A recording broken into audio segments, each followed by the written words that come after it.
हिमाचल प्रदेश लोक सेवा आयोग में डॉक्टर रचना गुप्ता को अध्यक्ष पद पर नियुक्त करने का मामला गर्माता नजर आ रहा है।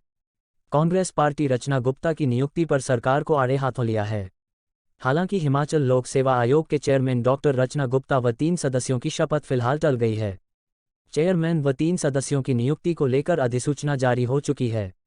हिमाचल कांग्रेस के उपाध्यक्ष नरेश चौहान ने इस नियुक्ति पर सवाल खड़े किए हैं। उन्होंने कहा कि मुख्यमंत्री जयराम ठाकुर ने बुधवार शाम नियुक्ति की और वीरवार सुबह ही शपथ ग्रहण समारोह भी तय कर लिया गया। सरकार को जवाब देना चाहिए कि आखिर आनन फानन में यह क्यों किया जा रहा है।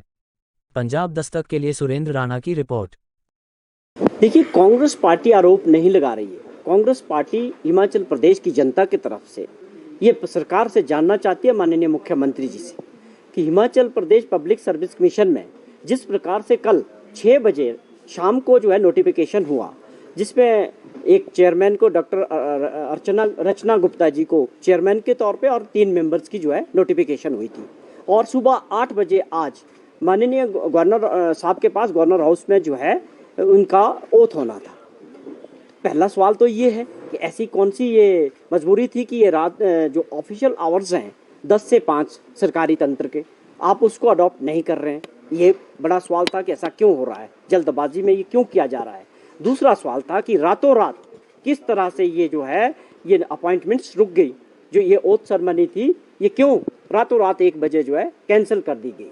तो ये बहुत बड़े सवाल पब्लिक के हैं, हिमाचल प्रदेश की जनता के हैं। खास तौर पे अगर हम एक संवैधानिक संस्था की बात करते हैं, सबसे प्रेस्टिजियस ये जो संस्था है हमारे लिए, जहाँ से हमारे जो बड़े ब्यूरोक्रेट्स हैं या क्लास गेजेटेड ऑफिसर्स की नियुक्तियां जो है Himachal Pradesh public service commission के थ्रू होती है, आप ये सभी जानते हैं। और सरकार ने जिस प्रकार से विधानसभा में अभी कहा कि हज़ारों की संख्या में अभी नियुक्तियां अलग अलग डिपार्टमेंट्स में होनी है, और उसमें से हज़ारों नियुक्तियां जो है पब्लिक सर्विस कमीशन के थ्रू होनी थी। तो एक अपने आप में बहुत बड़ा सवाल है कि आप सरकार की मंशा क्या थी, आपकी इनकी नियुक्तियों को लेके क्या प्रोसीजर आपने अडॉप्ट किया, आप इनको बना रहे हैं, आपने क्या तरीका अपनाया, ये कौन सी मेरिट में आपने इनको लिया, किस तरह से इनका सिलेक्शन हो रहा था।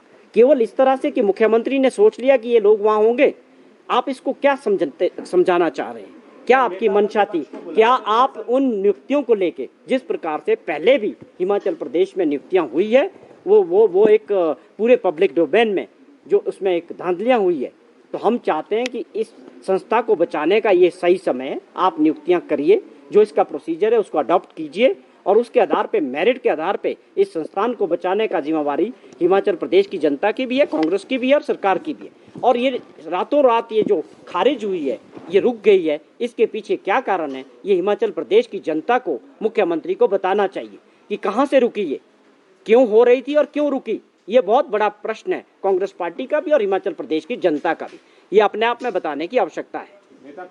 मैं समझता हूं कि ये मुझे लगता है कि इन्होंने बहुत जल्दबाजी में किया और इसके पीछे मंशा कुछ और थी, और उसी को लेके हम चिंतित हैं कि इस संस्थान को बचाना है। और जो बार बार उंगलियां उठ रही है भर्तियों को लेके, कहीं ऐसा ना हो जाए कि पब्लिक सर्विस कमीशन पे भी इस तरह की नौबत आ जाए कि लोग वहाँ भी उंगलियां उठाना शुरू करें। सरकार ये भूल जाए कि आप जो है बैकडोर से या इन्फ्लुएंस से लोगों को आगे जो है भर्तियां कर सकते हैं, ऐसा जो है मुझे नहीं लगता। ये बहुत बड़ा प्रश्न है कि इसके बारे में मुख्यमंत्री जी को और सरकार को तत्काल हिमाचल प्रदेश की जनता में अपनी स्थिति स्पष्ट करनी चाहिए।